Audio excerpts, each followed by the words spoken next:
بسم اللہ الرحمن الرحیم۔ آج کا موضوع ہے 70,000 مردے زندہ ہو گئے۔ اس کا واقعہ یہ ہے کہ بنی اسرائیل کی ایک جماعت جو حضرت حزقیل علیہ السلام کے شہر میں رہتی تھی، شہر میں طاعون کی وبا پھیل جانے سے ان لوگوں پر موت کا خوف سوار ہو گیا اور یہ لوگ موت کے ڈر سے سب کے سب شہر چھوڑ کر جنگل میں بھاگ گئے اور وہاں رہنے لگے۔ تو اللہ تعالیٰ کو ان لوگوں کی یہ حرکت بہت ناپسند ہوئی، چنانچہ اللہ تعالیٰ نے ایک عذاب کے فرشتے کو اس جنگل میں بھیج دیا، جس نے ایک پہاڑ کی آڑ میں چھپ کر اور چیخ مار کر بلند آواز سے یہ کہہ دیا کہ موتو، یعنی تم سب مر جاؤ۔ اور اس مہیب اور بھیانک چیخ کو سن کر بغیر کسی بیماری کے اچانک یہ سب کے سب مر گئے، جن کی تعداد 70,000 تھی۔ ان مردوں کی تعداد اس قدر زیادہ تھی کہ لوگ ان کے کفن دفن کا کوئی انتظام نہیں کر سکتے تھے، اور ان مردہ کی لاشیں کھلے میدان میں بے غور کفن 8 دن تک پڑی پڑی سڑنے لگی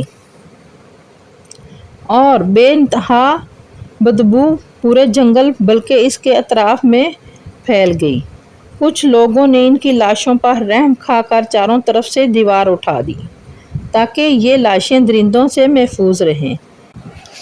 کچھ دنوں بعد حضرت حزقیل علیہ السلام کا اس جنگل میں ان لاشوں کے پاس سے گزر ہوا تو اپنی قوم کے 70,000 انسانوں کو اس موت ناگہانی اور بے غور کفن لاشوں کی فراوانی دیکھ کر رنج و غم سے ان کا دل بھر آیا، اب دیدہ ہو گئے اور باری تعالیٰ کے دربار میں دکھ بھرے دل سے گڑ گڑا کر دعا مانگنے لگے کہ یا اللہ، یہ میری قوم کے افراد تھے جو اپنی نادانی سے یہ غلطی کر بیٹھے ہیں کہ موت کے ڈر سے شہر چھوڑ کر جنگل میں آ گئے۔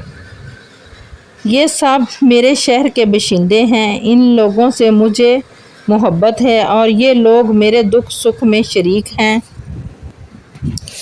افسوس کہ میری قوم ہلاک ہو گئی اور میں بالکل اکیلا رہ گیا۔ اے میرے رب، یہ وہ قوم تھی جو تیری احمد کرتی تھی اور تیری توحید کا اعلان کرتی تھی اور تیری کبریائی کا خطبہ پڑھتی تھی۔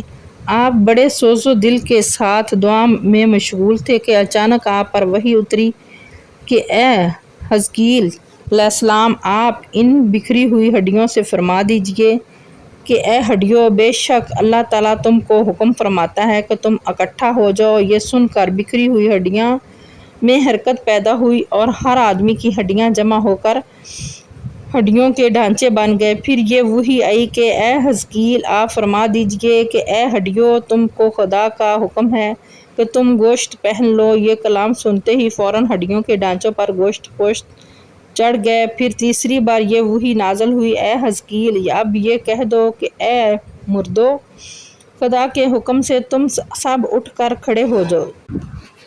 آپ کی زبان سے یہ جملہ نکلتے ہی 70,000 لاشیں دم زدن میں ناگہاں یہ پڑھتے ہوئے کھڑی ہو گئیں، سبحان اللہ و بحمدہ و لا الہ الا انت۔ پھر یہ سب لوگ جنگل سے روانہ ہو کر اپنے شہر میں آ کر آباد ہو گئے اور اپنی عمروں کی مدت بھر زندہ رہے۔ لیکن ان لوگوں پر اس موت کا اتنا نشان باقی رہ گیا کہ ان کے اور ان کی اولاد کے جسموں سے سڑی ہوئی لاشوں کی بدبو برابر آتی رہی، اور یہ لوگ جو کپڑے بھی پہنتے تھے وہ کفن کی صورت میں ہو جاتا، اور قبر میں جس طرح کفن میلا ہو جاتا ہے ایسے ہی میلا پن ان کے کپڑوں پر نمودار ہو جاتا۔ چنانچہ یہ اثرات آج تک ان یہودیوں میں پائے جاتے ہیں جو ان لوگوں کی نسل سے باقی رہ گئے۔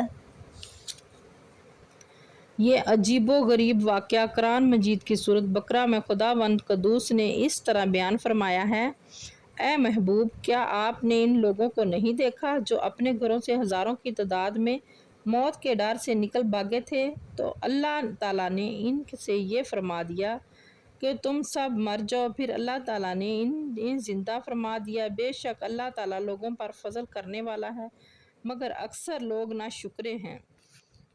اگر آپ لوگوں کو میری ویڈیو پسند آتی ہے تو پلیز اس کو لائک، شیئر اور سبسکرائب کیا کیجیے۔ شکریہ۔